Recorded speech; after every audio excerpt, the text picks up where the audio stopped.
Agoy, wala na.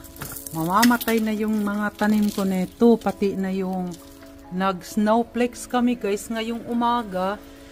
At April 21 na ba ngayon? Ayan, patay na nga yung isa kong tanim. Ayan, nako, ewan.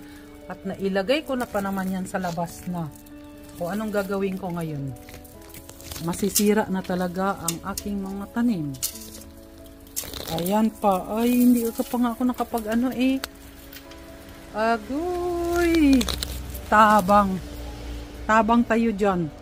Ano nang nangyayari ngayon? Nag-snowflakes kami. Oh. Pero naka-ano ako, ano ba tawag nito? Ayan guys. Nakapang ano pa naman ako, kinuhaan ko, bilisan ko ng kinuhaan.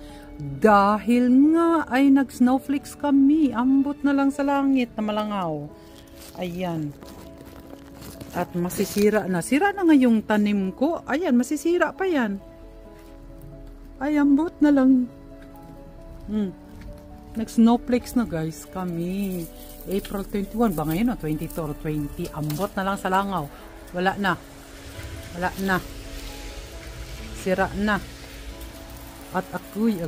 Tingnan nyo guys. Oh. Oh, anong gagawin ko ngayon? Yung aking mga bees. Oh, wala na talaga. Masisira na yung aking mga tanim. Swerte ko lang guys, yung aking mga tomato ay nandito pa sa loob ng bahay. Ayan yung aking mga tanim dito sa loob. Swerte ko lang na hindi ko pa nailabas. Agay, pagtarong. Nilalangaw, nilalangit. Ayan. Talaga naman.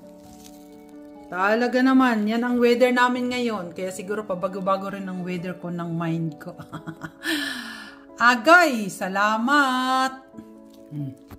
Ayan yung mga tanim ko dito sa loob ng bahay, ha? Oh, buti hindi ko yan nilabas. Nilabas balbas. Yung sa labas ko, masisira na yon. Medyo tumahan-tahan na siya. Uy, pagtarong, ay kilabutan. Ayan yung mga tomato ko guys sa loob ng bahay. Kubo. Kahit munti ang halaman doon ay sari-sari, singkamas at talong. Kamatis lang meron ako.